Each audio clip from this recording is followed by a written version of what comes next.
Bienvenidos a mi presentación que he titulado Dieta, glucógeno muscular y ejercicio. Pasado, 50 años de investigación y futuro. ¿Qué más hay por descubrir? Mi nombre es José Lisandro Areta. Yo soy profesor en la Universidad Liverpool John Moores University, actualmente haciendo investigación sobre todo en el área de disponibilidad energética, pero hemos hecho bastante investigación en relación al uso de glucógeno muscular, rendimiento deportivo y adaptación al ejercicio. Va a ser un placer poder compartir algunas de nuestra investigación en esta presentación y el uso aplicado que tiene para las ciencias de la nutrición y rendimiento deportivo.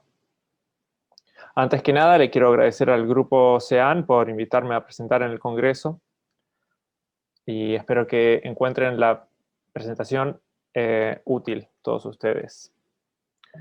Muy bien. En esta charla, en esta presentación, vamos a ir al pasado. Vamos a tener que rebobinar por eso, para entender el origen de lo que conocemos hoy. Luego vamos a ir al presente, a entender lo contemporáneo, entender nuestro entendimiento de toda esta información, y luego vamos a mirar hacia el futuro, hacia los puntos relevantes de investigación en relación al glucógeno muscular, adaptación al ejercicio y rendimiento deportivo. ¿Por qué la relación con la música? Porque vamos de un grabador antiguo a Spotify, a lo que no se sabe qué vendrá en el futuro. Porque vamos a ir hacia los años 60. En los años 60 hubo una revolución que ha tenido un impacto profundo en lo contemporáneo. Claro, estamos hablando de la música. Esto es una analogía. Ustedes saben, en los 60 la revolución con los Beatles, Bob Dylan, Jimi Hendrix, por supuesto. Pero eso capaz no es tan relevante y tenemos que pensar algo más que pasó en los 60. Otro tipo de revolución más allá de la música. Claro, esto es solamente una analogía. Nos vamos a enfocar en el inicio de otra nueva era. Acá tenemos en esta foto a Bergstrom y Hartmann. En el año 1962 ellos reportan el primer estudio usando un uso sistemático de la aguja Bergstrom para tomar muestras de músculo, que ha sido clave en el desarrollo, en el entendimiento del glucógeno muscular y cómo eso ha evolucionado en el futuro. Por supuesto, también Ben Saltine en esta época, en los 60, fue un jugador clave en nuestro entendimiento. Pero vamos a ver un poco cuáles fueron los descubrimientos fundamentales de hace aproximadamente 50 o 60 años atrás. El primer estudio, viendo qué relación había entre el ejercicio y el glucógeno muscular, publicado en el año 1965, mostró que el ejercicio era clave en la utilización del glucógeno muscular. Este es el primer estudio que ha demostrado esto, que hoy nosotros conseguimos como un estudio, como datos básicos, pero en aquel entonces no lo eran.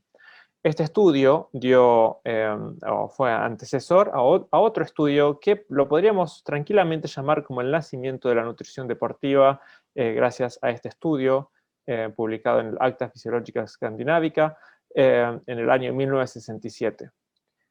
Este estudio fue clave, así que vamos a ver un poco cuáles fueron lo que encontraron en este estudio los investigadores. En este estudio investigaron los efectos de los carbohidratos dietarios en el glucógeno muscular y la capacidad de trabajo muscular. En este estudio utilizaron 3 días de una dieta con una cantidad baja, moderada o alto de carbohidratos y luego testearon el tiempo a la fatiga, haciendo a sus participantes en este estudio, mirando el tiempo a la fatiga, ejercitándose al 75% del VO2 máximo. Lo que vieron es que en una cantidad baja, moderada y alta de carbohidratos, la cantidad de trabajo muscular que se pudo hacer era creciente. Y también observaban que midiendo los gases respiratorios en la cantidad baja, media y alta de carbohidratos, por supuesto, los participantes usaban más o menos o más carbohidratos dependiendo de cuánto había en la dieta. Lo que es muy importante de este estudio también es que relacionaron la cantidad de glucógeno muscular a la capacidad de trabajo. Como podemos ver en este gráfico, en el eje X es la cantidad de glucógeno muscular previo al ejercicio, y en el eje Y es la duración del ejercicio, esa intensidad constante. Lo que podemos ver es que hay una fuerte asociación entre la cantidad de glucógeno muscular y el tiempo a la fatiga. Esto, como digo, es reportado en el año 1967, algo que hoy por hoy nosotros asumimos como que es relativamente obvio para los que tienen entendimiento de este área. ¿Qué más descubrieron en esta época? Estos mismos investigadores lo que demostraron es que existe un aumento exponencial entre la intensidad de trabajo relativa al VO2 máximo y la utilización de glucógeno. Lo que podemos ver es que al aumentar acá en el eje X la intensidad del ejercicio, la cantidad de glucógeno utilizado por unidad de tiempo aumenta exponencialmente. O sea que es muy claro que la duración y la intensidad son factores clave en el uso del glucógeno muscular. Entonces, ¿qué nos dicen estos primeros estudios? ¿Cómo podemos resumir? Bueno, la contracción muscular es clave para la utilización de glucógeno muscular. La cantidad de glucógeno muscular está directamente relacionada a la cantidad de carbohidratos dietarios. La intensidad del ejercicio es un factor clave en la utilización de glucógeno muscular, así también como la duración, por supuesto.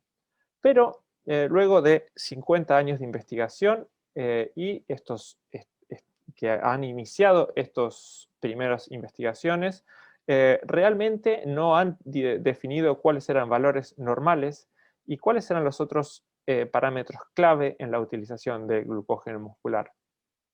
Por supuesto, si venimos desde los años 60 a hoy por hoy, ha habido 50 años de investigación en este tema que ha sido clave en el desarrollo de nuestro entendimiento de la relación entre los carbohidratos dietarios, el glucógeno muscular y el rendimiento deportivo. Entonces, pero en realidad no ha habido hasta ahora algo que haya resumido estos datos intentando mirar qué relaciones existen entre estos factores, como la intensidad, la duración y el nivel de fitness afectan estos parámetros, por lo cual nosotros decidimos hacer un estudio mirando esto, haciendo un meta-análisis para poder definir cuáles son los parámetros clave que afectan el almacenamiento y el uso del glucógeno muscular, dado que es tan importante para la capacidad del ejercicio. Entonces, lo que hicimos para esto es hacer un relevamiento de muchos estudios bajo unos parámetros determinados de la inclusión, lo cual nos permitió incluir 180 estudios de estas 5 o 6 décadas de investigación para poder determinar o poder asesorar ciertos parámetros en relación a este tema y definir parámetros normales también. Entonces, ¿cuáles son los puntos claves de este metaanálisis? Bueno, este metaanálisis es un estudio de estudios. Lo que hicimos fue mirar muchos estudios para entender cuáles son los valores normales. Y lo que intentamos ver fueron en cierta manera, dos cosas separadas. En una parte eran el efecto de los carbohidratos en la dieta y el fitness y otros parámetros en valores normales de glucógeno muscular en reposo. O sea, veíamos que intentamos mirar qué es lo que cuál es la cantidad normal de glucógeno muscular en reposo. Y después también en relación al ejercicio intentamos ver el efecto de la intensidad, la concentración inicial del glucógeno en reposo y el fitness en el uso del glucógeno muscular durante el ejercicio. Es importante destacar que esto es un modelo matemático, estadístico, en base a un montón de mucha cantidad de información reportada durante todos estos años y que son valores promedios, no de individuos, y que tenemos agrupaciones temporales, en particular durante cuando nos enfocamos en el ejercicio. Bueno, vamos a pasar al primer paso, al almacenamiento de glucógeno y el efecto de la dieta y el fitness en el glucógeno muscular.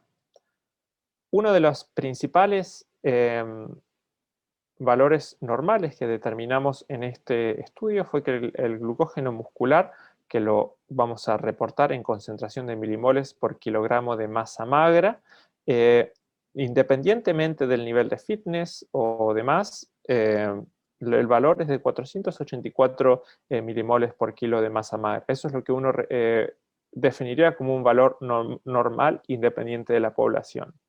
Pero también sabemos, por supuesto, que esto está determinado por la cantidad de carbohidratos dietarios. Y también intentamos definir el nivel del fitness en los niveles de carbohidratos, de glucógeno muscular, y al final definimos lo que encontramos en el estudio o lo resumimos en esta figura. Lo que vemos en esta figura es que agrupando la cantidad de carbohidratos disponibles en la dieta como alta, normal y baja, esto tiene un efecto grande en el nivel de glucógeno muscular y también el efecto del nivel de fitness, el VO2 máximo, también tiene un efecto en estos parámetros. Vamos a desmenuzar esta figura y también utilizando la tabla que tenemos acá al costado. Nosotros lo que definimos también fue umbrales para la magnitud del efecto y decir cuando un efecto es pequeño, moderado, grande o muy grande. Acá tenemos los nombres en inglés, dado que la información está sacada directamente del el estudio que publicamos en el año 2018. Muy bien, lo que podemos ver en este caso es que comparando una dieta alta en carbohidratos sería aproximadamente entre 6 y 10 gramos por kilo de masa por día, masa total o peso. Vemos que esto tiene un efecto moderado, por ejemplo, si comparamos los valores normales, o sea, el valor normal es entre aproximadamente 3 y 6 gramos por kilo por día. Esto que les estoy diciendo son valores aproximados para que ustedes tengan un punto de comparación, o valores bajos de 3 o menos, o utilizando un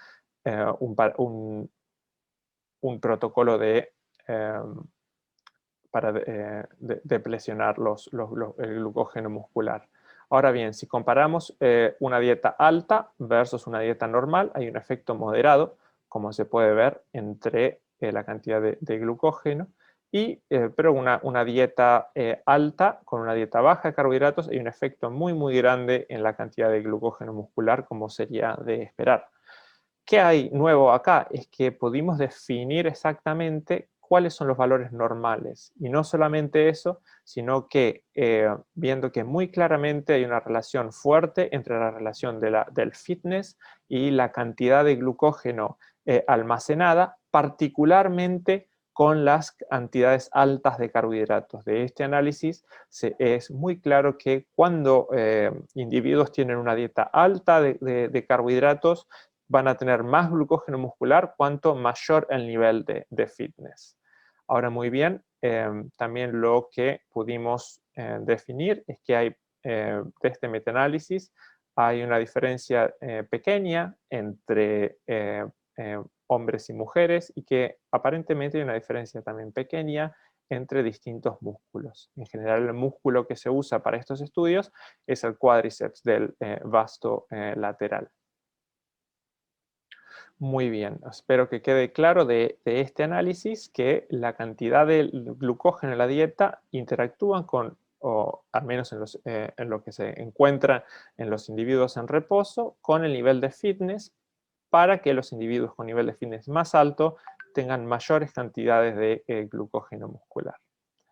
Ahora muy bien, vamos a ver qué pasa entre la relación de la duración, la intensidad, la concentración inicial y el fitness en el glucógeno muscular. Por supuesto, estos parámetros todos interactúan. Si decimos que la duración es el parámetro principal, pero también tendríamos que pensarlo que esto está afectado por la intensidad, el fitness y la concentración inicial de glucógeno. Todos estos factores interactúan, entonces tuvimos que analizar de alguna manera independientemente cada uno de estos parámetros. Así que vamos a ir uno por uno viendo cómo estos parámetros están relacionados al uso de glucógeno. Vamos a ver el efecto de la intensidad y del ejercicio en el glucógeno muscular. De vuelta, resumiendo toda esta información o la información de todos estos estudios con un modelo matemático, podemos ver los efectos de aumentar, qué pasa cuando uno aumenta la intensidad como porcentaje del VO2 máximo del 40 al 130% del VO2 máximo, con saltos del 30% de la intensidad.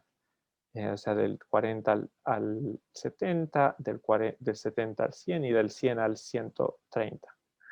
Ahora, lo que vemos acá en este gráfico que tiene en el eje X el tiempo y en el eje Y la cantidad de glucógeno muscular en reposo al principio y después cómo se va utilizando, vemos que queda muy claro que con un aumento de la intensidad del 40 al 130% hay un aumento drástico del uso del glucógeno muscular. Ahora, lo que queda muy claro de este estudio también es que, lo que intentamos reportar en este estudio también es que existe una interacción entre la cantidad del tiempo que se puede mantener un ejercicio y en relación a la intensidad. Por supuesto, intensidades altas no podemos pronosticar o no podemos estimar la cantidad de glucógeno muscular por una duración más alta porque no sería fisiológicamente relevante. Por eso las intensidades más altas en este gráfico duran solamente un tiempo corto. Esto está todo basado en un modelo estadístico matemático. Ahora, el resultado del análisis estadístico es que con el aumento de la duración, por supuesto, por cada 30% del aumento de la intensidad como porcentaje del VO2 máximo, hay un efecto pequeño al principio y moderado hasta las duraciones de aproximadamente 2 horas, que por supuesto cuanto más aumenta la intensidad, más drástico es el cambio. Por supuesto, el efecto es moderado en todas las intensidades, más allá del principio. Lo que sí es importante considerar que durante los primeros 5 minutos el efecto es pequeño, porque hay una pequeña caída en valores absolutos, pero es importante destacar que la velocidad de utilización del glucógeno es mayor al principio que durante el tiempo que sigue. O sea que al principio, durante los primeros 10 o 15 minutos aproximadamente, la caída de glucógeno es mucho más drástica que durante el tiempo que sigue. Ahora, esto es solamente una muestra del análisis. Por supuesto, nosotros podemos profundizar el análisis e interactuar los distintos parámetros. O sea que en este caso, el valor inicial se mantuvo constante a 600 milimoles por kilo de peso, mientras que nosotros podemos mirar distintos valores de iniciación de glucógeno muscular y también distintos valores de fitness. En este caso estamos asumiendo un valor constante de inicio de glucógeno muscular con un individuo de un VO2 máximo de 60 mililitros por kilo de peso. Pero esto también lo podemos, como decimos, el análisis complejizar y utilizar individuos con distintos niveles de VO2 máximo. Todos estos factores interactúan. Los invito a que lean el artículo si tienen la posibilidad e investiguen un poco más la interacción esta. Ahora vamos a ver el efecto de la concentración de glucógeno inicial y el glucógeno utilizado durante el ejercicio. En este caso, lo que hicimos es ver el efecto de variar la concentración del glucógeno muscular en la utilización de glucógeno muscular durante el ejercicio. Lo que queda claro de esto es que la cantidad de glucógeno muscular utilizada aumenta dependiendo del inicio o de la concentración al inicio de la actividad física. Lo que podemos ver es que cuanto mayor es la cantidad de glucógeno muscular con la que se inicia, mayor es la caída del glucógeno muscular durante el ejercicio. Ahora, muy bien, es importante de vuelta considerar, en este caso, en esta figura específica, esto es a una intensidad constante del 70% del VO2 máximo, y el último parámetro que vemos acá, el último punto, es el tiempo a la fatiga que este modelo predice. Por supuesto, como es de esperar, cuanto menor la concentración inicial, menor es el tiempo a la fatiga que predice este modelo, pero es importante considerar también que menor es la cantidad de utilización de glucógeno muscular. Por supuesto, en valores absolutos, cuanto mayor es la duración, mayor va a ser la magnitud del efecto en la utilización de glucógeno. De vuelta, podemos hacer interactuar todos estos parámetros y mirar el efecto del fitness en relación al VO2 máximo como parámetro, o podemos ver también el efecto de la intensidad y cómo interactúan todos estos parámetros. Finalmente, lo que podemos ver es el efecto del fitness y el glucógeno muscular utilizado durante el ejercicio, haciendo un análisis de la cantidad de glucógeno utilizado dependiendo del VO2 máximo de los individuos, con un aumento de 60 mililitros por kilo de peso por minuto, de 40 a 50, de 50 a 60 y de 60 a 70. Lo que queda muy claro de esto es que cuando uno usa el VO2 máximo como parámetro de fitness, que el efecto no es tan claro. Parece haber por momentos un efecto trivial o un efecto pequeño en la utilización, en el efecto de la utilización del glucógeno muscular, pero por sobre todo parece haber un efecto trivial.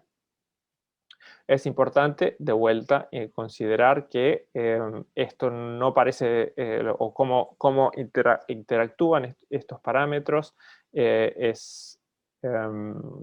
tiene que ser considerado en el contexto de las cantidades del inicio del glucógeno muscular y la intensidad con la que se está trabajando, pero pareciera que cuando uno usa el VO2 máximo como parámetro de medición del fitness, que esto no parece tener demasiado efecto, aunque capaz un pequeño efecto en la utilización del glucógeno muscular. Muy bien, como parte de este estudio también intentamos mirar el efecto de otras variables en relación al uso del glucógeno muscular. Vimos el uso el tipo de ejercicio, intermitente versus continuo. Vemos que si uno mantiene la intensidad constante en promedio durante una duración, esto parece no tener un efecto claro.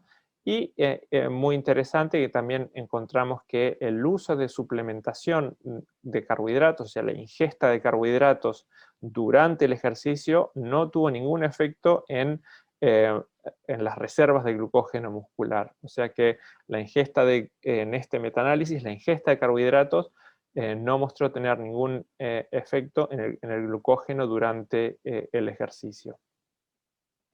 Lo que sí fue interesante encontrar también es que potencialmente hay un pequeño, las mujeres pareciera utilizan un poco menos de glucógeno muscular que los hombres, pero esto no parece muy claro, así como también es interesante descubrir que en correr utiliza menos glucógeno predominantemente en el vasto lateral del cuádriceps que correr.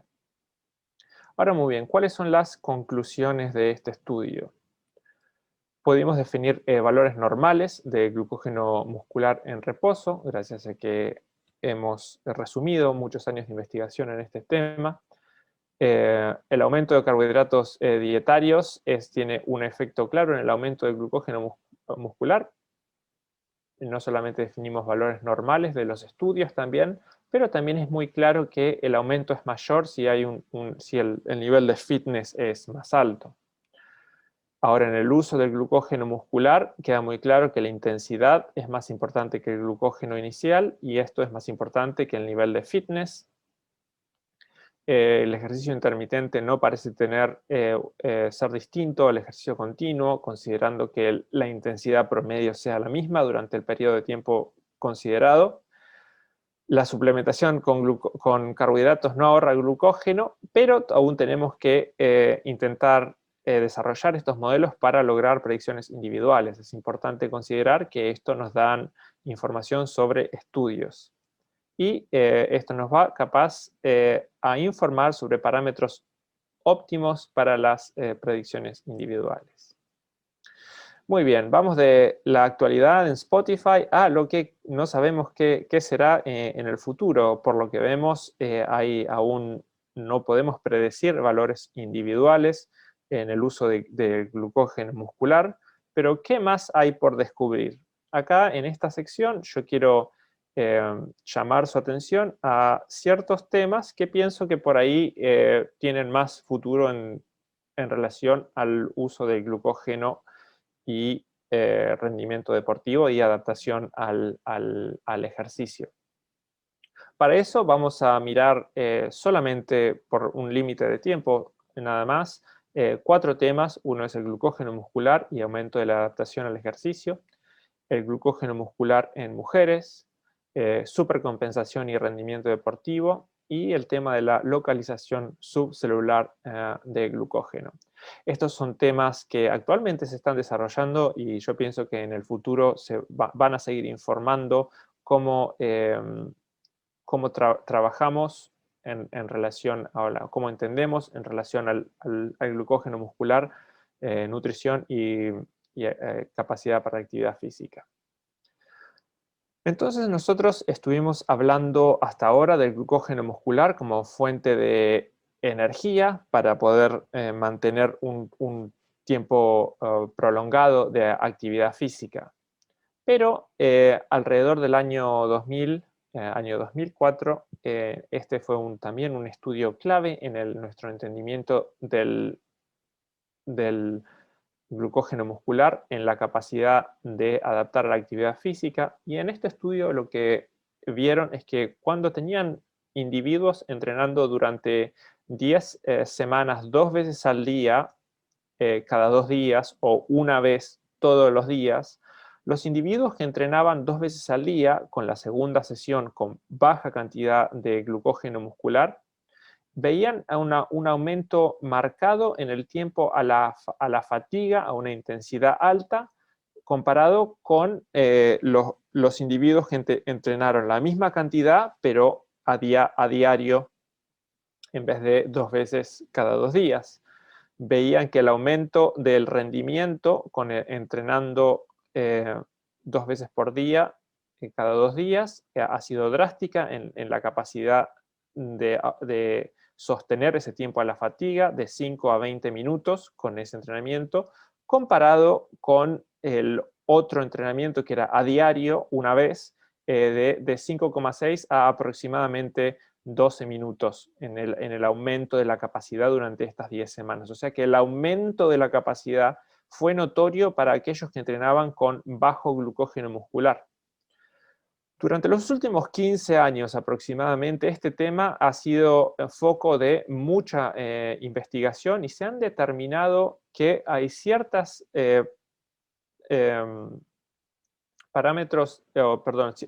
mecanismos intracelulares que detectan cuando el glucógeno muscular se disminuye y aumentan las respuestas moleculares tempranas que tiene un efecto claro en vías metabólicas en relación al uso del sustrato. Ha habido mucha investigación en este tema en relación a la adaptación molecular o a las respuestas moleculares tempranas, pero aún no está muy claro si las adaptaciones funcionales y el rendimiento deportivo realmente se pueden mejorar con el uso de estas estrategias de entrenamiento y nutrición, el llamado en inglés training low. Este es un tema que muy probablemente se va a seguir desarrollando, particularmente en aplicar estudios en rendimiento deportivo que por ahora encuentran la información que se ha encontrado es mixta. Algunos estudios reportan que sí puede aumentar el rendimiento deportivo en atletas y otros encuentran que no tiene una diferencia en relación a estrategias dietarias de entrenar con niveles normales de glucógeno. Aún hay mucho trabajo para hacer en este área. ¿Qué más hay por descubrir? Bueno, vamos a ver qué pasa con el glucógeno muscular en mujeres. Desafortunadamente, en el área de las ciencias del ejercicio, durante los últimos 50 o 60 años, ha habido un enfoque fundamentalmente en hombres, y uno mira la cantidad de investigación hasta la fecha, es la gran mayoría es en hombres y poco en mujeres, y estudios tempranos, o los primeros estudios mirando la cantidad de efectos de los carbohidratos dietarios en el glucógeno muscular en mujeres, sugerían que había una diferencia en la capacidad de sintetizar glucógeno en base a la cantidad de los carbohidratos dietarios. Lo que Tarnopolsky y sus colegas reportan en un estudio en el Journal of Applied Physiology en el año 1995 es que las mujeres no sintetizaban tanto glucógeno muscular como mujeres. Perdón, las mujeres no tanto como los hombres. Ahora, mirando, haciendo una investigación de algunos estudios y mirándolos transversalmente, estos estudios que relacionan la ingesta de carbohidratos con el glucógeno muscular y el rendimiento deportivo, vemos que existe una gran variedad en la cantidad de carbohidratos provistos previo al análisis del glucógeno muscular y mirando en algunos de estos estudios el rendimiento deportivo. Por favor, no se mareen con la tabla, no pretendo que la entiendan toda en este momento, pero es importante destacar que distintos estudios muestran distintos niveles en la cantidad de glucógeno sintetizado y del rendimiento deportivo. La mayoría de estos estudios reportan que si bien no hubo diferencia en rendimiento deportivo o un estudio demuestra un pequeño aumento o un aumento significativo en el rendimiento deportivo con mayor carbohidratos en mujeres. Ahora, mirándolos de manera transversal, estos estudios, haciendo un pequeño análisis o un análisis estadístico muy básico de estos estudios que he hecho, parece ser que la cantidad de carbohidratos diarios está directamente relacionada con la cantidad de glucógeno muscular, como reportamos en este estudio, y si los agrupamos en una cantidades moderadas de carbohidratos versus cantidades altas, parece ser bastante claro que, o pareciera ser que la cantidad de carbohidratos ingeridos en mujeres tiene un efecto positivo en la cantidad de glucógeno muscular sin que haya ningún tipo claro de inhibición. Ahora, esto es muy poca investigación que hay disponible, así que esperamos que el futuro de la nutrición deportiva nos traiga más información respecto de este tema. Ahora, otro tema que es importante destacar es que no está muy claro cómo esto afecta el efecto deportivo y si hay algún efecto del ciclo menstrual. Lo cual nos trae al siguiente tema, que es la idea de la supercompensación y el rendimiento deportivo. Ustedes estarán al tanto de del concepto del carbohydrate loading o las dietas altas en carbohidratos y la supercompensación del glucógeno muscular en este review publicado en Sports Medicine en el año 1997, que ha sido un review importante en este tema. Se estableció que aumentar la cantidad de glucógeno inicial pospone el tiempo a la fatiga aproximadamente un 20% en eventos de 90 minutos de duración. Esto es el tiempo a la fatiga, o sea, ejercitándose a una intensidad constante hasta que uno no puede aguantar más, que es distinto al tipo de rendimiento más tradicional en actividad de endurance, en el que perdón, acá los errores, el error en inglés en mi escritura, pero el tiempo, la supercompensación de glucógeno también puede aumentar el rendimiento deportivo un 2 o 3% en una distancia a ser cubierta lo más rápido posible. O sea que en base a este estudio, a este review, se ha establecido que la supercompensación puede tener estos niveles de efectos positivos en el rendimiento en base también a mucha información publicada antes. Lo que ha llamado la atención últimamente es que capaz hemos estado ciegos de la manera equivocada. ¿Por qué digo esto? Porque hay muy pocos estudios que han testeado el rendimiento deportivo y han hecho un estudio del tipo doble ciego. El estudio doble ciego es un estudio donde ni los investigadores ni los atletas tienen un entendimiento o no saben el tratamiento al cual están siendo expuestos. Esto es porque el efecto placebo puede tener un efecto positivo en el rendimiento deportivo.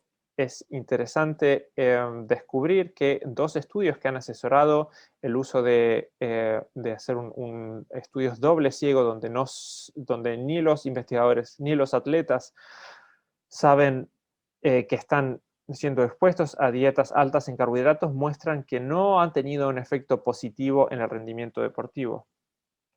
En este estudio, publicado por Shona Halson y David Martin, dicen the magnitude of both ergogenic aids and belief effects are around 1 to 3%, que quiere decir la magnitud del efecto ergogénico y el creer en que uno piensa que algo va a tener un efecto es alrededor del 1 a 3%. Entonces, si uno cree que realmente puede tener un efecto positivo, es capaz también relacionado al hecho de que nosotros vemos con las dietas altas en carbohidratos y la supercompensación teniendo un efecto positivo.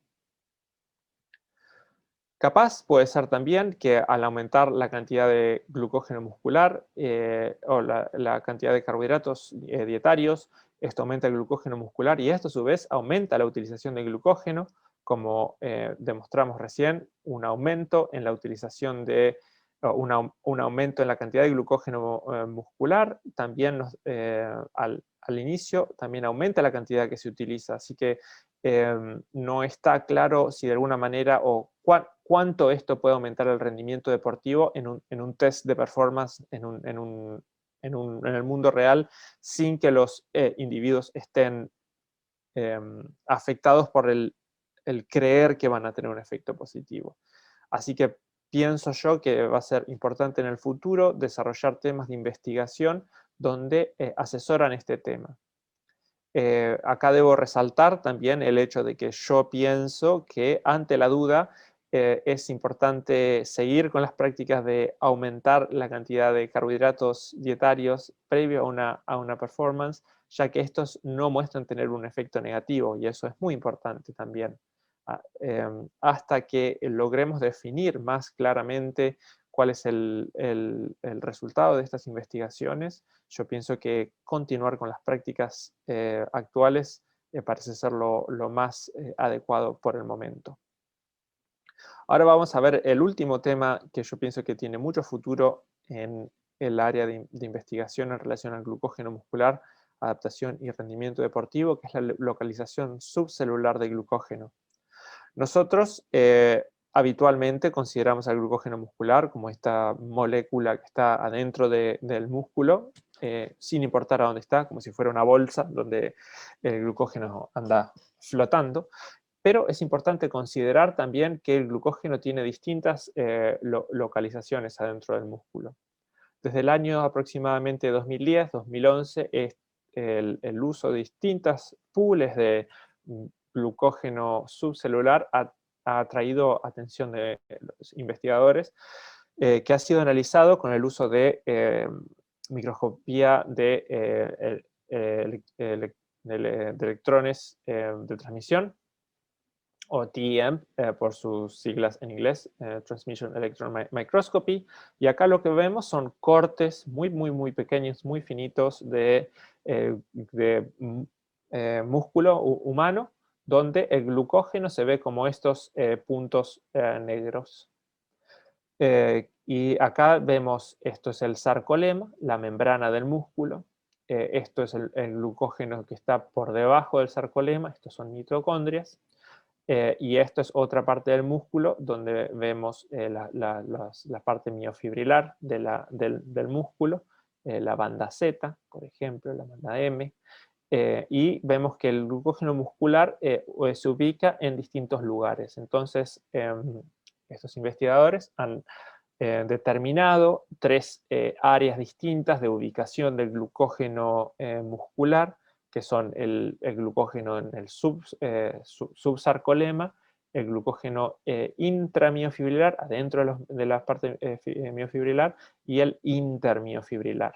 Ahora lo que vemos es que después del ejercicio, todos los pools, o sea, estas dos imágenes son antes del ejercicio y estas dos imágenes son luego del ejercicio. Vemos que esos puntos negros, que son el glucógeno, que representan el glucógeno, no están presentes en las mismas concentraciones que en las imágenes que se ven a la izquierda. Ahora, muy bien, acá en esta imagen a la derecha, que ha sido en un tipo de ejercicio para utilizar glucógeno, muestran que se termina igual en todos los pools distintos, pero es importante considerar que la utilización del glucógeno muscular es heterogénea y que es distinta en distintos pools de glucógeno. Tal es así que un estudio reciente, replicando ese primer estudio que yo les mostré del año 1967, pero este ha sido publicado el año pasado, ha demostrado que hay, como les digo, un uso heterogéneo en el uso subcelular del glucógeno muscular, pero determinan también que hay una fuerte asociación entre la cantidad del glucógeno intramiofibrilar y el tiempo a la fatiga, utilizando esas dietas de moderada, baja o alta cantidad de carbohidratos y el tiempo a la fatiga. Entonces, lo que acá veíamos, la cantidad de glucógeno intramiofibrilar era este que nombrábamos acá, que parece ser el que demuestra mayor asociación al tiempo a la fatiga. Esto está abriendo áreas de investigación muy importantes para poder definir cuáles son los pools que realmente tienen un rol más importante en la capacidad del ejercicio físico. Este es un área que se está desarrollando ahora y yo pienso que también va a tener mucho futuro para entender cómo optimizar las dietas y el entrenamiento para mejorar el rendimiento deportivo y la adaptación. Muy bien. Ahora, esto es todo lo que tenía para decir por hoy, pero antes de irme quiero mirar un poco, volver al futuro, pensando o reflexionando sobre el tema que hemos presentado. Y he escrito algo que se los voy a leer para poder resumir este tema. Ahora, el glucógeno muscular ha sido un protagonista indiscutido de la nutrición deportiva y los últimos 50 y 60 años lo han tenido en el centro de la escena. Gracias a ello, hoy está bien establecido que la ingesta de carbohidratos tiene un rol clave en la síntesis cantidad y utilización de glucógeno, así como también la intensidad, duración del ejercicio y el nivel de fitness, son parámetros cruciales para entender la dinámica de utilización de glucógeno. Pese a los grandes avances, gracias al trabajo duro y dedicación de los investigadores durante las últimas 6 décadas, aún queda mucho por descubrir para entender cómo esta molécula afecta la adaptación al ejercicio y el rendimiento deportivo. No solamente reevaluando conceptos establecidos, como les mencionaba en relación a la supercompensación, sino también incorporando el uso de nuevas tecnologías para profundizar el conocimiento y, en áreas inexploradas. Por supuesto, esto nos dice que queda mucho por descubrir en esta área apasionante del glucógeno muscular, rendimiento deportivo y adaptación a la actividad física. Espero que la presentación les haya sido informativa. Si tienen alguna pregunta en particular de nuestro estudio u otros estudios que la quieran dirigir a mí, por favor escríbanme a mi email que está en pantalla. O también se pueden mantener informados respecto de este tema u otros temas de investigación en relación al área de disponibilidad energética, siguiéndome en Twitter. En mi handle es @jlareta.